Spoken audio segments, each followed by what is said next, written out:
Entonces, el Alzheimer tiene muchas opciones terapéuticas y todo lo que les vamos a indicar el día de hoy no requiere que usted le suspenda la memantina si la tiene el paciente. Yo incluso a mis pacientes le anexo memantina a algunos casos de acuerdo a la severidad y muchos responden de manera adecuada, otros no responden a la memantina y le quito eso y le sigo el resto del tratamiento.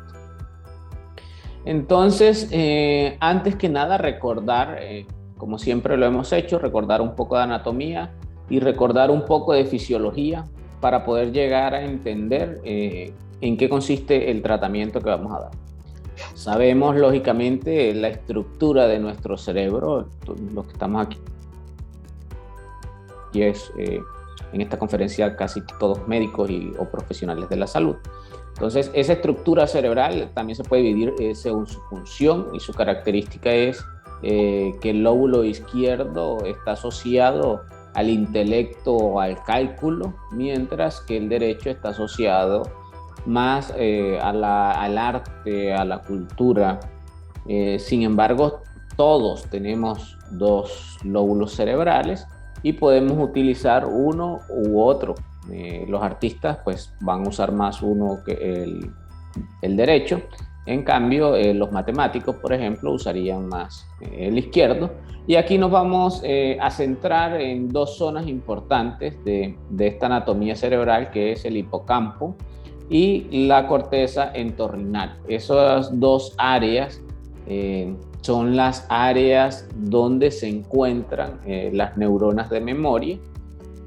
Por eso cuando usamos medicina biológica usamos algunos medicamentos que son específicos para tratar esas áreas. Hoy vamos a aprender qué otros tratamientos podemos usar sin necesidad de determinar un punto específico al que vamos a impactar. Vamos a impactar el todo. Entonces, la fisiología, pues en la fisiología tenemos que recordar que tenemos en el cerebro, como en las demás células, un espacio intracelular y un espacio extracelular, y que ese espacio intra y extracelular va a estar en intercambio continuo de algunos elementos y moléculas que de una u otra manera impactan en la carga eléctrica que va a tener ese sujeto. Esas moléculas a través de las membranas se pueden transportar por transportes activos o pasivos que consuman o no energía, y que esos cambios en las polaridades van a hacer un cambio en el voltaje de la célula. Y como les he dicho en conferencias anteriores, cuando hablamos de energía en medicina alternativa, en medicina funcional, estamos hablando de cambios de polaridad en las membranas celulares.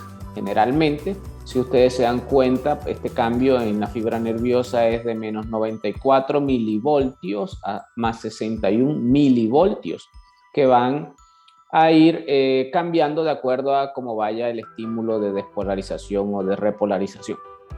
Entonces, muchas veces le decimos al paciente, vamos a ayudarle con la energía, y los pacientes se imaginan algo sobrenatural o algo extraño, y cuando los medicamentos de nosotros actúan sobre la energía del paciente, actúan sobre los voltajes de las membranas, pero no de las membranas solamente, sino que cuando hay reacciones químicas entre las moléculas, los voltajes también cambian. Para poder seguir adelante, también tenemos que saber algo de algunos receptores. Hemos repasado algo breve de la anatomía, hemos repasado algo breve de la fisiología y de la bioquímica, pero también tenemos que conocer estos receptores, los receptores NMDA, que desempeñan un papel muy importante en la función sináptica, porque nos da plasticidad sináptica, están involucrados en el aprendizaje y están involucrados en la memoria. Entonces necesitamos unos buenos receptores NMDA o un buen estímulo del receptor NMDA para recuperar la memoria de ese paciente que la tiene perdida. Esos receptores NMDA pueden estar influidos por varias sustancias, entre las que tenemos el calcio, el magnesio, el zinc y otras que voy a demostrar más adelante. No me voy a detener mucho en ellos para que podamos entrar en materia, y tienen varios subgrupos, y esos subgrupos, de una u otra manera, el estímulo cambia de acuerdo a la sustancia. ¿Qué quiere decir eso? Pues quiere decir que, por ejemplo, yo tengo magnesio en este paciente, y mire que cuando el magnesio llega a uno de los receptores, enseguida hay un cambio de voltaje. Nuestro cuerpo funciona con dos mecanismos, física y química. Hay unas moléculas o unas terapéuticas que van más enfocadas a la física, como es el caso de la homeopatía, en la que no vamos a encontrar casi moléculas químicas. De allí la razón de que cuando buscan sustancias químicas en algunos medicamentos homeopáticos no encuentran nada, porque su mecanismo de acción es por física, no por química. Y otras terapéuticas, como las que veremos hoy, que tienen mecanismos mixtos o más enfocados hacia las reacciones químicas. Entonces tenemos suplementación de magnesio, y miren cómo se estimulan los receptores de acuerdo al subtipo, y estamos hablando de los receptores N-metildeaspartato, los NMDA. Y cuando suplementamos zinc, también tenemos el estímulo de determinados receptores. Esto es importante hoy en la memoria, como lo estoy expresando, pero también es importante para manejo de patologías como el dolor y otro tipo de patologías. Hoy nos vamos a centrar en su función con respecto a la memoria, y en el receptor como tal, pues el zinc hace parte del anclaje de esas moléculas. Entonces no podemos pasar adelante sin recordar que la sinapsis, una sinapsis neuronal, está conformada por 3 neuronas. Antes nos enseñaban en la escuela de medicina, bueno, necesitamos 2 neuronas para hacer una sinapsis y que se dé un impulso nervioso. Eso ya no es cierto. En la actualidad se ha demostrado que necesitamos 3, y la tercera neurona es un astrocito que, al parecer por la vía del glutamato, es la que decide si la sinapsis se produce o no. Eso es muy importante. Estamos hablando todo esto como recorderis para poder entrar en materia. Entonces, para entrar en materia, ¿qué es la enfermedad de Alzheimer? ¿O qué es el Alzheimer? El Alzheimer es una degeneración sináptica neuronal, pero tiene una característica que es selectiva. Es selectiva en general sobre las neuronas que están ubicadas en el hipocampo, ¿verdad? Sobre las neuronas de la memoria, que se asocia a una disfunción vascular y que tiene 2 características histopatológicas fundamentales. La primera es que hay placas de amiloide extracelulares compuestas sobre todo de el amiloide beta. Más adelante les voy a mostrar una imagen muy detallada de cómo pasa eso. Y que hay ovillos neurofibrilares que están formados por proteína tau hiperfosforilada. Entonces tenemos 2 protagonistas fundamentales, la proteína tau y el amiloide beta. En el 2015, más de 46.8 millones de personas sufrían de Alzheimer, y se proyecta que para el 2030 sean 74.7 millones, y para el 2050 131.5 millones. ¿Y de dónde vienen tantas personas con Alzheimer? Hoy van a descubrir por qué ese número se está elevando tan exponencialmente. Muchas cosas, y hoy vamos a detallarlas. Entonces, en general hay un microambiente, que sería estas características histopatológicas, y hay un macroambiente, ¿verdad? Ese microambiente que les mencioné está influido por la epigenética y por la genética, pero que con el macroambiente es lo que comemos, si hacemos actividad física, todo ese macroambiente podemos modificar este. En eso consiste y es fácil de modificar, probióticos, nutracéuticos, medicina antiemotóxica o otras sustancias. Ya más adelante les voy a mostrar cómo modificamos. Entonces, en una neurona sana tenemos las moléculas tau que están estabilizadas, ¿verdad? Y se organizan más o menos en esta forma. Cuando la neurona enferma, en el caso del Alzheimer, entonces se forman ovillos de la proteína tau, que son estos que están aquí, y la neurona se desintegra. Los microtúbulos neuronales se desintegran, se desarman, y de allí comienza la degeneración neuronal. Más adelante voy a explicar mucho mejor sobre lo de los ovillos. Aquí está, esta es que me gusta. Entonces, tenemos una alfa secretasa, donde se secreta la proteína precursora del amiloide normal. Este que está acá en azulito es el proceso normal, pero cuando ya se altera, entonces la proteína secretora del amiloide no se secreta mediante alfa secretasa, sino mediante beta secretasa y también mediante gamma. Sucede que van saliendo ese amiloide beta y se va acumulando en la región extracelular, era lo que mencionaba en la parte anterior. Entonces, ¿qué hace que ese paciente que está sano comience a enfermar? Y yo creo que no existe ninguna conferencia en la que yo de una u otra manera no mencione el intestino, porque es fundamental en todos los tratamientos. Pero cuando hablamos de enfermedad neurológica sí que lo es aún más, porque resulta que hay un eje muy importante que se llama el eje intestino-cerebro. Algunos dicen que es intestino, microbiota, cerebro. Pero resulta que el órgano que más tiene neuronas después del cerebro en nuestro cuerpo es el intestino.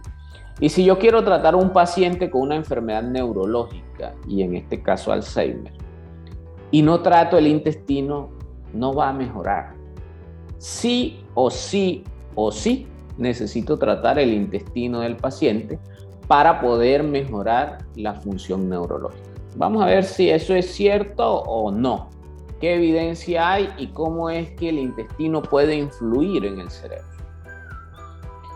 Los estudios desde el año 2000 hasta el 2018, que está esta gráfica, han aumentado con respecto al eje intestino-cerebro, porque se ha demostrado la estrecha relación que tienen y que es una comunicación bidireccional. Incluso hay nervios que llevan más información al cerebro que la que sale de allí, comparados o su función con el intestino. Pero entonces, ¿qué es importante en el intestino? ¿Cómo así que el sistema neurológico depende de que el intestino funcione bien? Eso es interesante. Y antes de pasar allá, quiero recordar que tenemos varias colonias o varios tipos de cepas de microbiota, de microbioma, en nuestro intestino. Entonces recordemos que el microbiota es un sinónimo parcial de microbioma, pero no son lo mismo. Entonces esta microbiota, que son las bacterias, están en cada una de las partes de nuestro cuerpo, distribuidas en formas distintas, y en el intestino, que es lo que nos lleva hoy acá, pues están más repartidos, o su mayor concentración son firmicutes y bacteroides. Esta sería la flora que deberíamos esperar tener en un paciente que tiene intestino sano. Pero miren lo que sucede. Cuando tenemos, antes de explicar quiero mostrar esto. Entonces, cuando tenemos un paciente con disbiosis intestinal, por cualquier causa, tenemos la microbiota afectada por cualquier causa, en este trabajo se refieren al uso de antibióticos, pues se va a modificar la microbiota intestinal, va a aumentar la secreción de sustancias proinflamatorias, y eso va a deteriorar la función neurológica. Y aquí quería llegar a esta imagen. Mire, esta es una representación esquemática del nervio vago. El nervio vago es la principal comunicación neurológica entre el cerebro y el intestino. Y si se dan cuenta, miren que el 80% de las fibras del nervio vago van en dirección ascendente, no descienden, no son eferentes, son aferentes. Y solo el 20% de sus fibras van en dirección descendente. Lo que quiere decir que los trastornos de la microbiota y los procesos que se desarrollen acá van a impactar de manera directa la función cerebral. Incluso hay sustancias o moléculas que son transportadas por el nervio vago de manera ascendente hacia el cerebro.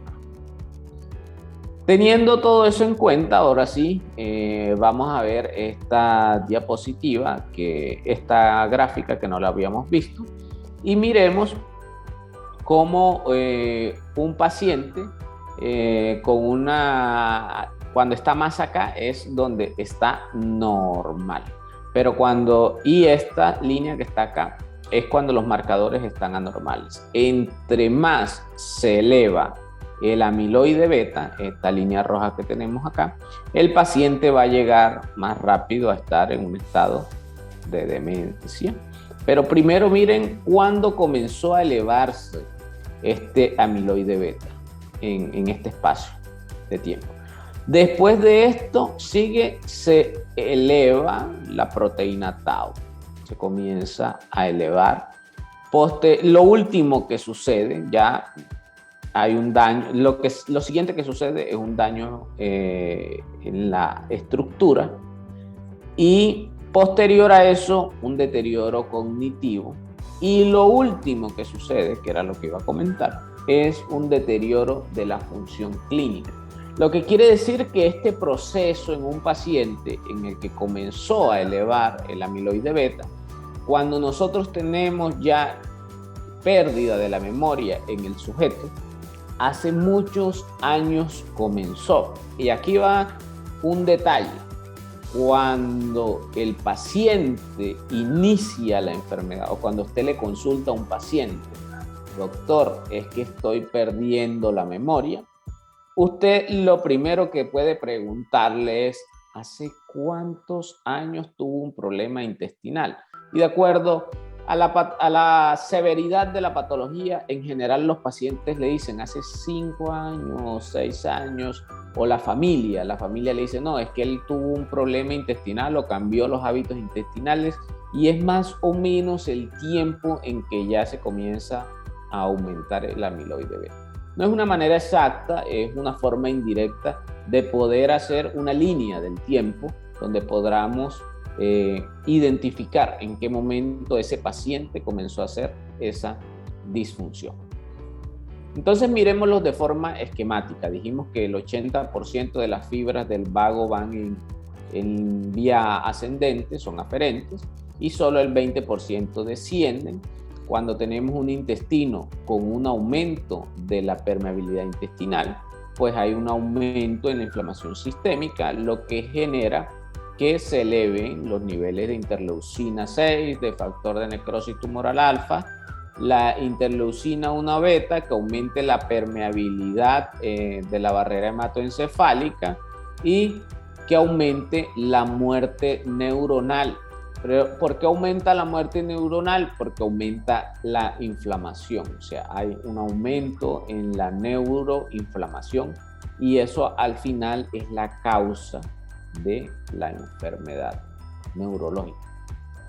No me voy a detener mucho acá, pero aquí tenemos que ver que el sistema, el nervio vago está asociado al sistema parasimpático y que podemos influirlo con plantas adaptógenas.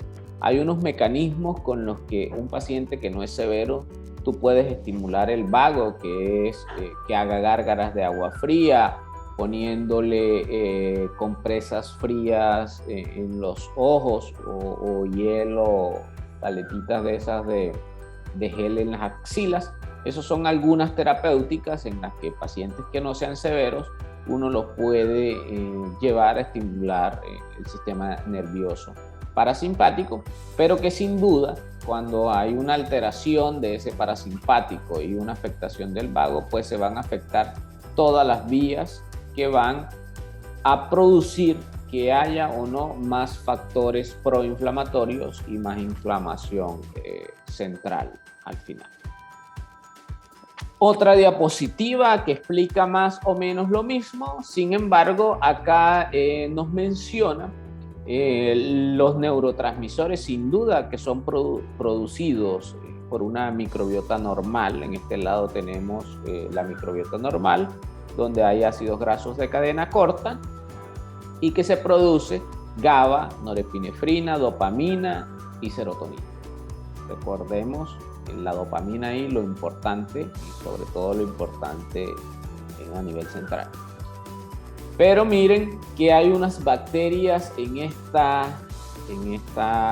fisiología que están abundantes, bacteroidetes, como lo mencionamos en una diapositiva anterior, los firmicutes, la actinobacteria y la rebumicrobia.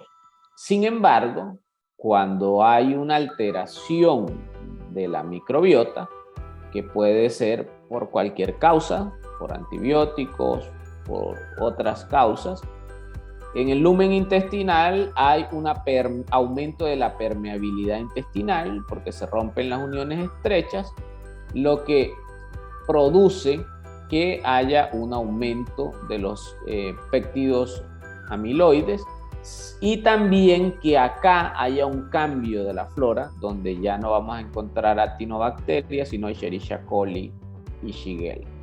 Sin embargo, permanecen los bacteroidetes, permanecen los firmicutes ya que son poblaciones bastante grandes. Si recordamos la imagen, casi todo el círculo lo ocupaba bacteroidetes y firmicutes y esto va a producir aumento de la permeabilidad de la barrera hematoencefálica, neuroinflamación y demencia tipo Alzheimer. Pues por supuesto ya esto tiene una explicación y la explicación, este es un trabajo del 2021 de Shabir, donde demostraron que algunas bacterias ejercen un efecto proinflamatorio, por supuesto, Escherichia coli y Shigella, que las mismas que tenemos representadas acá, y otras que tienen un efecto antiinflamatorio. Y sin duda, hasta este momento podremos concluir inicialmente que si nosotros a ese paciente con demencia tipo Alzheimer queremos mejorarle el funcionamiento neurológico, tenemos que mejorarle su función intestinal. No me voy a detener mucho aquí, pero aparte de todo lo que ya hemos mencionado, también debemos mencionar pues que hay el eje hipotálamo hipófisis adrenal y que ese eje también sufre un desbalance al pasar todo esto. Cuando hacemos las maniobras vagales tratamos de influir en ese balance, lo que le mencioné, pero en pacientes no severos, generalmente no Alzheimer, y que todo esto va a tener un efecto, uno, sobre el cortisol, sobre el sistema inmune, sobre la circulación, sobre la memoria, las emociones, y todo es un ciclo vicioso. Y esta es otra diapositiva que tampoco podemos dejar de mostrar. ¿Por qué? Porque ese intestino, aparte de lo que ya mencionamos, también produce triptófano, y el triptófano es el precursor de la producción de serotonina y de melatonina, siendo la serotonina la hormona de la felicidad denominada y la melatonina indispensable para el sueño. Entonces estos pacientes tienden a tener insomnio y algunos tienden a estar deprimidos en fases iniciales. Entonces, viendo toda esa evidencia y todo lo que podríamos encontrar, y podríamos llenar esta diapositiva de todos los estudios o muchos estudios al respecto, ya podemos concluir hasta esta diapositiva que en ese paciente de Alzheimer una cosa que tenemos que hacer es mejorar el intestino. Y no hemos dicho que solo es memantina, ni que la quitemos, ni que es mala, no hemos mencionado nada de eso. Hemos mencionado mejorar el intestino y, como les dije al inicio, yo les pongo a los pacientes incluso memantina si no. Pero el otro actor importante, ahí vamos a mencionar varios actores en este proceso. El primer actor fue el intestino. El segundo actor en esta película del Alzheimer es la fosfatidilcerina o la fosfatidilcolina, son precursores y que hacen parte de la membrana. Aquí podemos ver, está representado varios de los componentes de la membrana, donde tenemos la esfingomielina de color moradito, tenemos moléculas de colesterol, la fosfatidilcolina, la fosfatidilcerina, la fosfatidiletoanolamina y el fosfatidilinositol, que son partes fundamentales de la pared celular. Entonces, ¿por qué es importante la fosfatidilcerina? Esto hay muchas personas que hoy no lo habían escuchado, pienso yo, porque son moléculas que muy pocos se utilizan y que desafortunadamente estamos desaprovechándolas para el uso en nuestros pacientes que tengan un deterioro neurológico. Y miren lo importante que tiene. Es la principal clase de fosfolípidos en la membrana de la corteza cerebral humana. Más o menos corresponde al 13 al 15% de su composición. Y miren esto, es necesaria para que se realice la activación neuronal.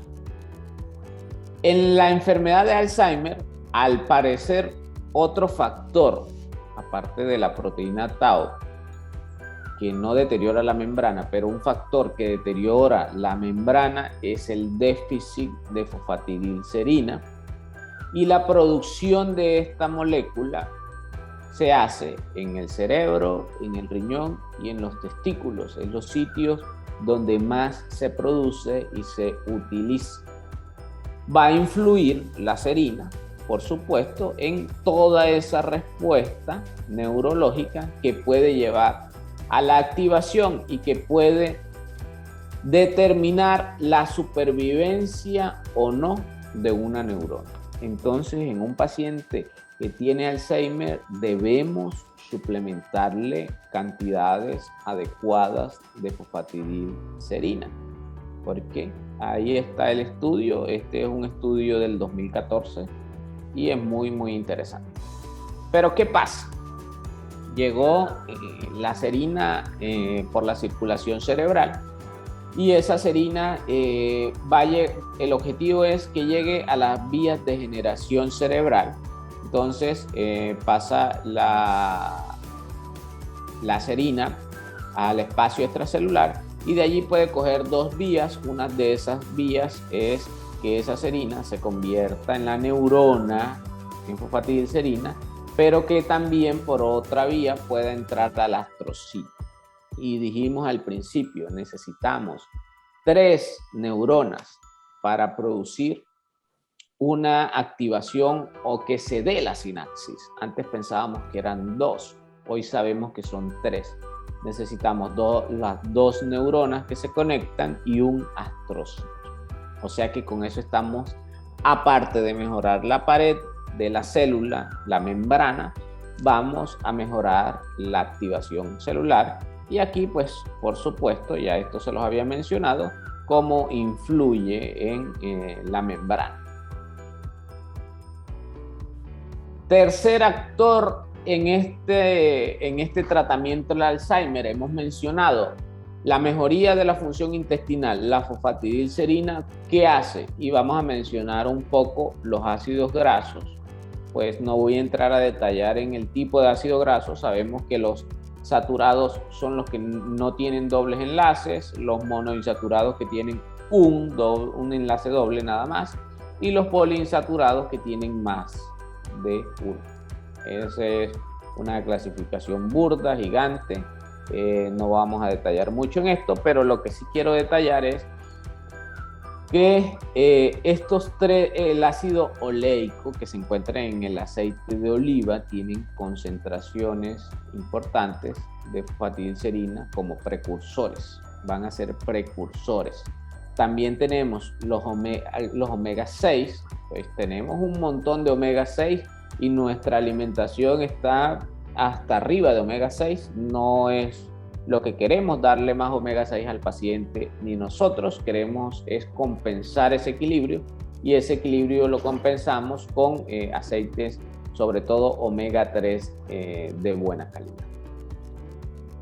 Sin pasar de los omegas, no puedo dejar de pasar de acá sin mostrar este estudio. Este es un estudio que no hizo Nutrivita, se hizo en el 2015, en donde se comparó el uso de EPA, DHA y astaxantinas en ratas Wistar. Les dieron el tratamiento, eso fue un estudio ex vivo, les dieron el tratamiento a un grupo y otro grupo no recibió tratamiento. Después del tratamiento se sacrifican los sujetos y se toman cortes histológicos del cerebro. El medicamento que se usó en este estudio fue el Megaret. Como le digo, no lo patrocinó el laboratorio, por lo tanto el resultado no está sesgado. Y además no utilizaron astaxantina, DHA y EPA, o sea, fue este medicamento, lo cogieron, lo sacaron y eso fue lo que le dieron a los sujetos de prueba. Entonces, de este lado, en la A, en la C, en la E y en la G, están el grupo que sí recibió el EPA, el DHA y la astaxantina, el Megaret. Y del lado derecho, en el B, en el D, en el F y en el H, está el grupo que no recibió, no recibió nada. Miren la diferencia entre los cortes histológicos. Estos, si ustedes lo ven, están más oscuros, que representan la cantidad de mielina, por lo que se concluyó en ese trabajo que usar astaxantinas y aceites omega 3, en ese caso específicamente con astaxantinas, tiene una acción, al parecer, centrada en las mitocondrias de las neuronas y disminuye la neurodegeneración. Entonces, si vamos a usar un omega 3, ideal que sea un omega 3 que tiene astaxantinas, por el efecto ya demostrado. Hay trabajos específicos de omega 3 y el efecto sobre el sistema neurológico, sobre todo el efecto sobre la neurogénesis. Necesitamos grasas buenas para que el cerebro esté bien. Nuestro cerebro es 60% grasa y pues ahí está ese actor. Vamos a mencionar otro actor que no es menos importante, que es la vitamina D, que la podemos medir, pero que escasamente la medimos en nuestros pacientes. Y yo atiendo pacientes en Barranquilla, en Santa Marta, y no debería, entre comillas, si decimos que la vitamina D se activa por el sol, haber deficiencias. Pero de 100 pacientes, 90 o más tienen deficiencias, y algunas deficiencias muy, muy severas. Y recordemos que casi todas las células del cuerpo tienen receptores de vitamina D y que pueden o que se necesita para influir en cada uno de nuestros sistemas, en la respuesta inmune, en disminución del riesgo tumoral, en todo, en la presión arterial, en el riesgo cardiovascular. O sea, nosotros necesitamos tener buenos niveles de vitamina D. Más adelante les voy a decir cuáles serían los niveles adecuados. Y cuando se descubrió la vitamina D, se le puso el nombre de vitamina D. Posteriores estudios demostraron que no era una vitamina, sino una prohormona cerebral, pero sin embargo siguió conservando el nombre de vitamina D. Esa vitamina D, se han hecho trabajos que demuestran, Moretti en el 2018, que es necesaria para tratar pacientes con esclerosis múltiple, con Alzheimer, con Parkinson, con enfermedades cerebrovasculares o accidente cerebrovascular.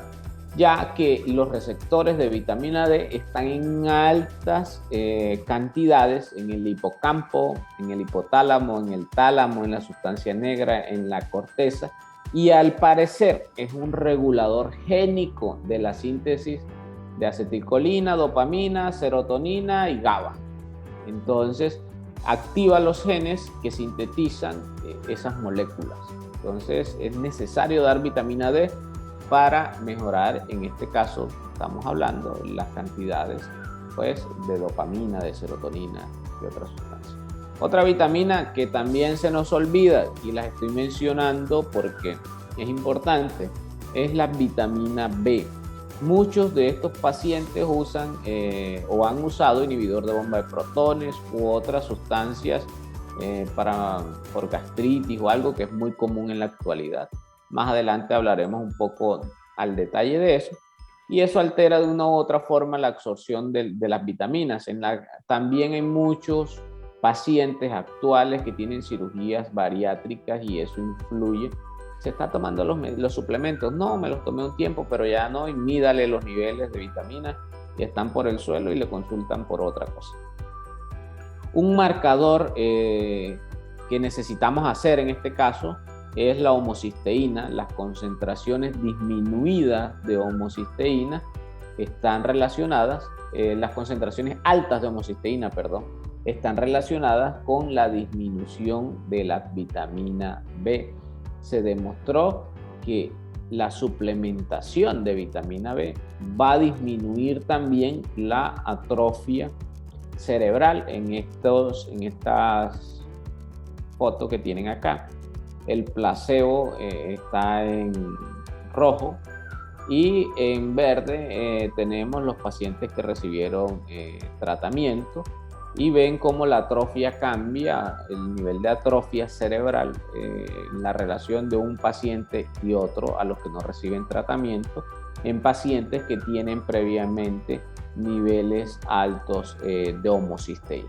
Entonces, tenemos que hacer el examen de homocisteína. Les voy a dejar una tablita más adelante de los niveles basales de homocisteína, de B y de todas para que ustedes puedan identificar en su paciente cuál tiene o no tiene deficiencia. A veces recibimos el reporte del laboratorio, me pasa muchísimo con la vitamina D, 30, algo de insuficiencia, y no es así porque uno debe tener de vitamina D entre 70 y 100, y el 100 ya es la dosis tóxica, pero no les dé miedo. Yo uso con pacientes, por ejemplo, que tengan 30, 15,000 unidades diarias y a cabo de 60, 90 días le hago el control y apenas está en 70, 80. Y si está en 100 se la suspendo y ya está. Entonces miren que aquí hay tres cosas que influyen en este deterioro cognitivo relacionadas con los folatos y con la vitamina B12, y es el estilo de vida, las enfermedades y las drogas. Eso va a hacer que se aumente la homocisteína y que haya un deterioro cognitivo, y todo esto es un ciclo vicioso porque cuando hay deterioro cognitivo hay más cambio en el estilo de vida porque ya el paciente no sale, no camina solo, tienen que cuidarlo, está enfermo y recibe más drogas. Entonces eso es un dato muy importante que tenemos que tener en cuenta para medir en nuestros pacientes.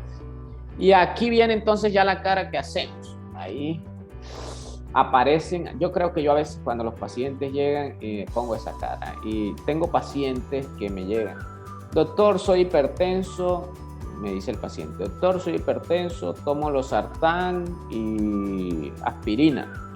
Y también me mandaron atorvastatina para prevenir por el colesterol, y me mandaron para que todas esas pastillas... Alguien tiene el micrófono abierto y estoy haciendo retorno. Y entonces... Sonia, ¿me colabora?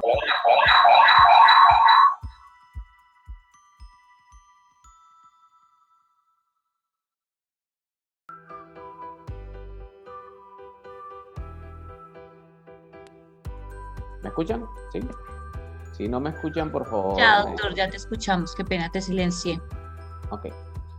Listo, bueno, entonces ese paciente que les contaba, hipertenso, un solo antihipertensivo, pero ya tenía una estatina y tenía un bloqueador de bomba de protones para prevenir. La estatina es para prevenir que se suba el colesterol y el inhibidor de bomba de protones para prevenir que le dé gastritis, pero resulta que eso en vez de prevenir está haciéndole daño. Y aquí no me voy a centrar, no me voy a detener más en esto, pero sí es muy importante. El inhibidor de bomba de protones produce demencia. El omeprazol, el lansoprazol, el esomeprazol producen demencia, producen pérdida de la memoria. Quítele a todo el que usted pueda los inhibidores de bomba de protones. ¿Por qué digo a todos los que usted pueda? Bueno, porque hay pacientes específicos en los que no se puede. Si el paciente tiene una úlcera que estaba sangrando y que acaba de salir del hospital, si no lo tiene, yo se lo mando. Muy claro. Pero la mayoría de pacientes que reciben inhibidor de bomba de protones están mal indicados. Entonces, las bombas de protones no solo existen en el estómago, la bomba de protones también está en el cerebro. Entonces, ese inhibidor de bomba de protones bloquea las bombas gástricas de protones, pero también bloquea las bombas de protones a nivel cerebral y al parecer interfiere en la absorción de coenzima Q10, fundamental para que se dé la cadena respiratoria, fundamental para que se den otros procesos bioquímicos a nivel central.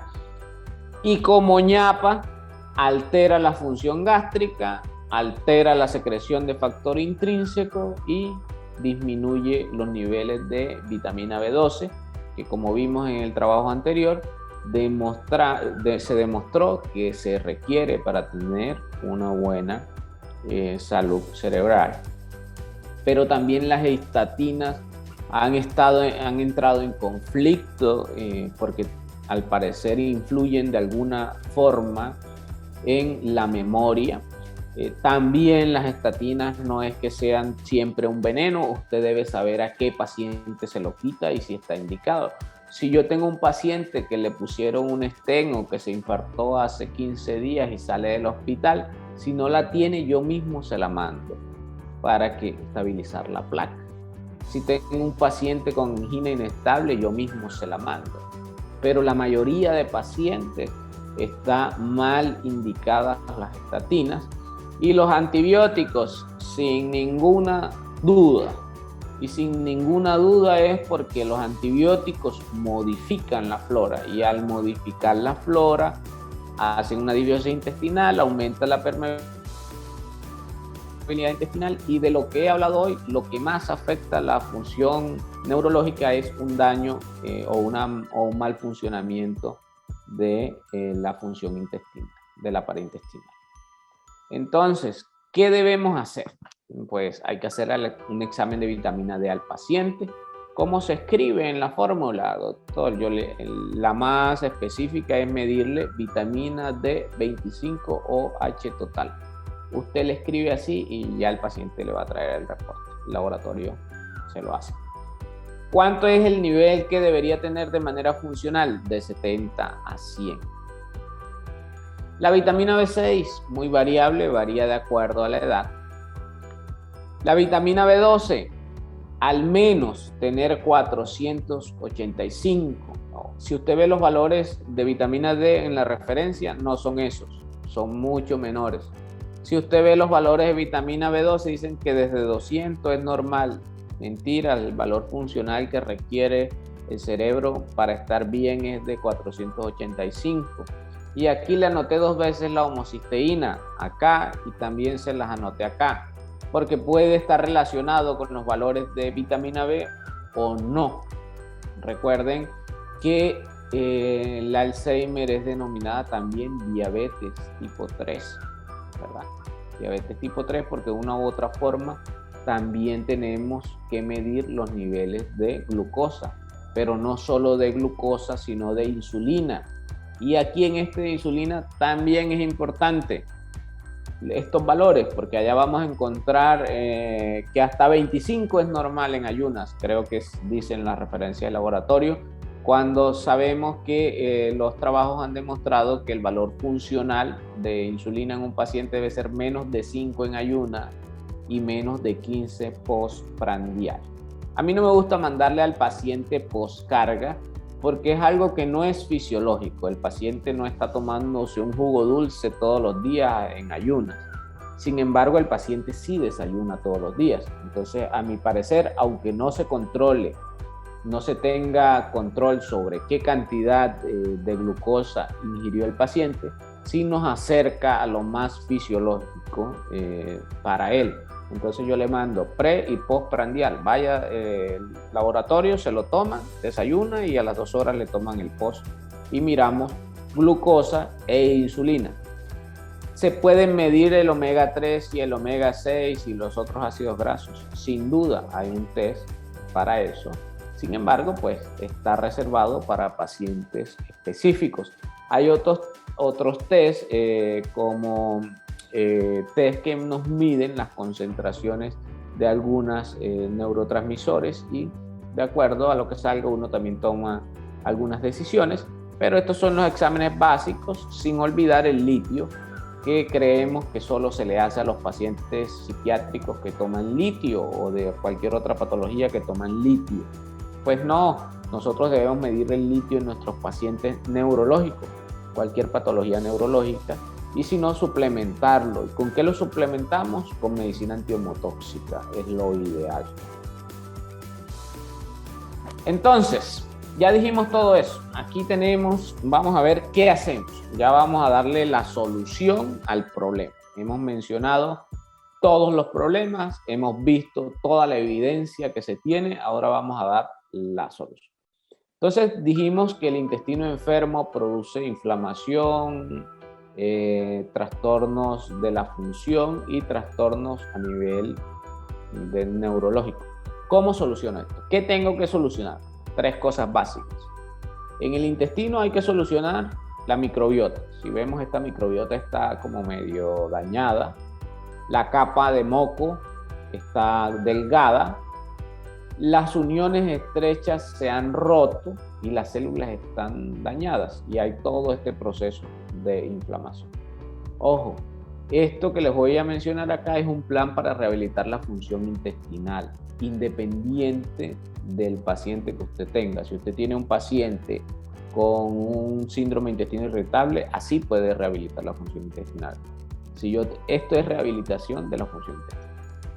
No necesariamente solo para el Alzheimer, pero como lo que estamos viendo es que si el intestino está mal, el Alzheimer no mejora, necesitamos mejorar el intestino. Primer paso, recuperemos la microbiota y la capa de moco. Listo, ahí va, ahí la tenemos y eso lo hacemos dando un simbiótico o un probiótico de buena calidad. Este medicamento de Nutrivita es un simbiótico. Y un simbiótico es un medicamento que tiene un probiótico y tiene prebiótico. O sea, tiene la cepa bacteriana y tiene el alimento para la cepa. Tiene buenos resultados, entonces usted va a darle probiótico. ¿Cuánto le va a dar? Depende de su paciente. En el caso de Alzheimer yo le doy 3 diarias, al menos 40 días. Si es un paciente, no, es que yo no tengo nada, pero quiero darme probióticos, tómese 1 al día. No, yo tengo un paciente que tiene un dolor del hombro y tiene gas intestinal. Pueden ver en la página de Nutrivita está montada una conferencia de intestino que los va a orientar mucho. Y a ese paciente, listo, 2. Pero en general, en el caso de Alzheimer, 3. 1 a 3 veces al día. Pero es que está viejito y tiene Alzheimer y no toma pastillas. Fácil, eso viene en cápsulas, usted las saca, las diluye y se las da en un jugo o en agua y va a mantener, disminuye un poco la cantidad que va a llegar al colon, pero van a llegar cantidades suficientes y como le está dando 3 dosis, va a ser suficiente para que repose. La segunda cosa que le voy a mejorar al intestino es las uniones estrechas, hay que juntarlas, hay que mejorar la salud de las células y las vellosidades y eso también lo hacemos. Listo, lo arreglamos. ¿Con qué lo arreglamos? Con Void, que es un nutracéutico, suplemento, que tiene sustancias indispensables, necesarias para poder recuperar las vellosidades y la pared intestinal. Y a ese paciente también le tengo que mejorar si tuviese síntomas intestinales. Ojo, ya este es opcional. Este depende si usted tiene un paciente con Alzheimer que también tiene síntomas intestinales. Si el paciente tiene Alzheimer, pero su intestino, el paciente no se queja de cambios de hábito, ni la familia, ni de distensión, ni de que caigan mal las comidas, ni de estreñimiento, pues ese paciente con esas dos medicinas sería suficiente. Pero si al paciente le caen mal las comidas, tiene muchos gases y todo lo demás, tiene mala digestión, pues usted le puede anexar un tercer medicamento, que es el Digecime, lo que va a ayudar a hacer un mejor metabolismo de los alimentos, para que de esa forma... Ana, por favor, cierra el micrófono para que no nos haga retorno. Listo, entonces, ¿para qué? ¿Para qué podemos usar este? Este lo podemos usar para quitar todos esos síntomas asociados, netamente. Pero el cerebro, también, ¿cómo impactamos entonces en el cerebro?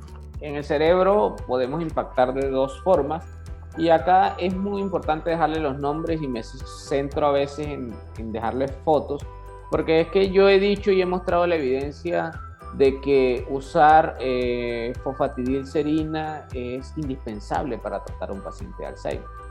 Pero usted acaba la conferencia y si yo no digo el nombre, usted dice, listo, tengo que usar fosfatidilcerina, y mañana le llega el paciente, ¿cómo lo escribo? Fácil, entonces escribo Neurocerin Elite, que viene cápsulas equivalentes a 100 miligramos de fosfatidilcerina, que van a ir a reparar las paredes neuronales y hacer todos esos procesos que ya acabamos de ver.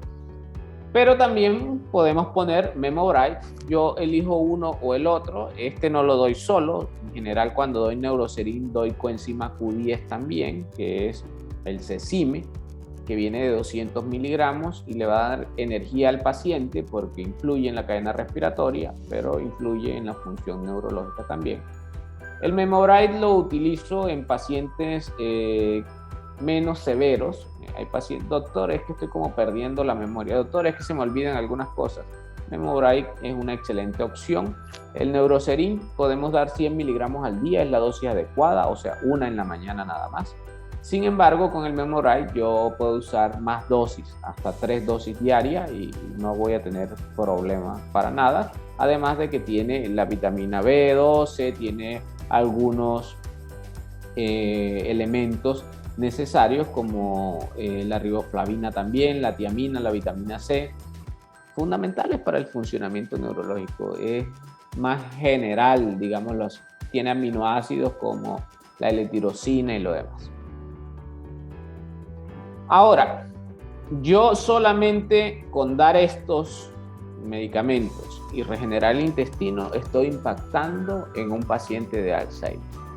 Pero usted debe determinar, de acuerdo a su paciente, a lo que tome, a lo que tenga, y si quiere, yo a todos les anexo omega 3, porque el omega 3, las grasas en el cerebro es 60% grasas, entonces yo les anexo omega 3, y no les voy a anexar otro omega 3 si el que está en el trabajo y que demostró que evita la neurodegeneración es Megared, pues yo les pongo Megared, sin ninguna duda. Y vitamina D, bueno, depende de los niveles que tenga el paciente. Requerimos al día de 1000 a 2000, pero cuando ya voy a usar dosis más alta, pues sí me gusta usar otro medicamento que me dé la oportunidad de darle 15.000 o 20.000 o 10.000 unidades. Y cuando voy a llegar al mantenimiento uso Zumbita, donde es una cápsula y el paciente va a tomarse 1 o 2 diarias de acuerdo al requerimiento de cada paciente. Como ya usted le ha mandado los exámenes, usted va a saber cuánto tiene de niveles y qué cantidad le va a recomendar. Entonces, un libro importante en ese paciente, en su familia, recomiéndele ese libro, el doctor David Perlmutter, es un neurólogo especialista en nutrición estadounidense. Y ese cerebro de pan, ese libro es genial, sobre todo porque los conceptos que te da te los cita con el trabajo científico, y entonces eso es maravilloso porque tú a veces te puedes dirigir enseguida al trabajo y es bueno. Cuenta anécdotas sobre sus pacientes, cómo los ha mejorado con quitar el gluten, y ahí va a explicarle el gluten qué desastre hace en el intestino y qué desastre hace en el cerebro. Hay otros libros nuevos que ha sacado que se llama Cómo rehabilitar tu cerebro, todo eso. Son muy buenos libros porque, pues, como les dije, él cita la bibliografía de sus afirmaciones, y eso te puede hacer dirigirte a la bibliografía y de esa forma darle respuesta a tu duda.